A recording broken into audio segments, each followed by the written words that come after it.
नागोराव अण्णा जाधव. नागोराव अण्णा गायक फार मोठे होऊन गेले, या जुन्या मंडळीला माहिती आहे अण्णा. ते नागोराव अण्णा जाधव आमच्या गावचे फार मोठे गायक होऊन गेलेत. अण्णा म्हणजे मला आळंदीला पाठवायला कारणीभूतच अण्णा आहेत. त्यांनीच मला आळंदीला ठेवलं. ते अण्णा एवढे मोठे गायक होते आमच्या गावचे.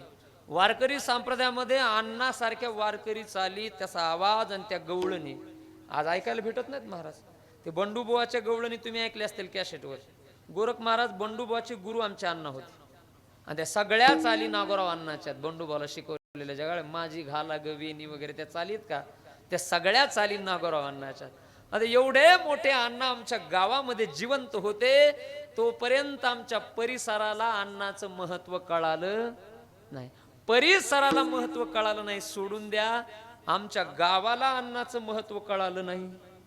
गावाला महत्व कळालं नाही म्हणजे आम्हालाच कळालं नाही ना अण्णाचं महत्व. अरे एवढा मोठा माणूस आमच्या गावामध्ये होता.